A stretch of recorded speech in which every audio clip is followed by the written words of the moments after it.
अल अक्सा का रेल्म, जहां सारे नबी मौजूद थे। मस्जिद अल अक्सा सिर्फ एक जगह नहीं थी, वो एक रेल्म था, एक ऐसा डायमेंशन जहां टाइम कोलैप्स हो चुका था। यही रसूलुल्लाह सल्लल्लाहु अलैहि वसल्लम जिब्रील के साथ अलैहिस्सलाम उस रेल्म में दाखिल हुए, जहां मौजूद थे आदम अलैहिस्सलाम, नूह अलैहिस्सलाम, इब्राहीम अलैहिस्सलाम, मूसा अलैहिस्सलाम, ईसा अलैहिस्सलाम, तमाम अंबिया। और कहा गया, आगे बढ़िए, इमामत आप कराइए। ये सिर्फ नमाज नहीं थी, ये डिक्लेरेशन ऑफ फाइनल प्रॉफिटहुड थी।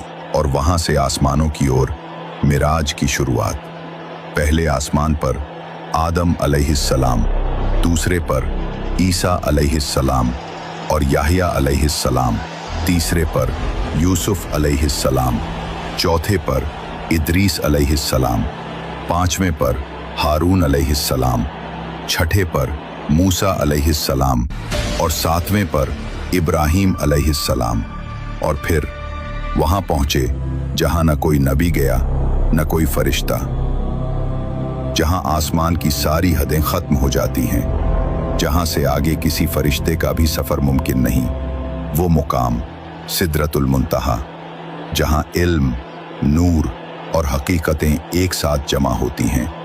सिदरतुल मुंतहा की जड़, रूट छठे आसमान पर है और उसकी शाखाएं सातवें आसमान तक फैली हुई हैं।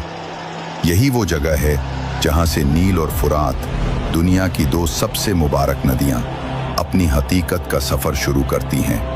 हदीस सहीह मुस्लिम में है कि रसूलुल्लाह सल्लल्लाहु अलैहि वसल्लम ने कहा, सिदरतुल मुंतहा से दो ज़ाहिरी नहरें निकलती हैं, नील और फुरात, और दो बातिनी नहरें जन्नत के अंदर बहती हैं। वो जगह थी सिदरतुल मुंतहा, एक नूर से भरा पेड़ जिसके पत्ते हाथी के कानों जितने बड़े, फल मटके जितने भारी, और उनके ऊपर गिर रहा था अल्लाह का नूर।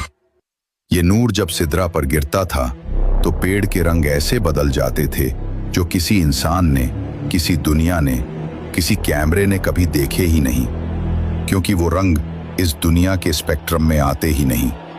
इंसान की आंख सिर्फ 0.003% रंग देख सकती है। सिदरतुल मुंतहा के रंग उन डायमेंशंस के स्पेक्ट्रम से आते हैं जहां मैटर का कोई अस्तित्व नहीं, सिर्फ एनर्जी है। नील और फुरात सिदरतुल मुंतहा से निकलती हैं, लेकिन सीधे लिक्विड पानी बनकर जमीन पर नहीं गिरती। क्यों? क्योंकि सिदरतुल मुंतहा कोई फिजिकल जगह नहीं, ये एक हायर डायमेंशन है।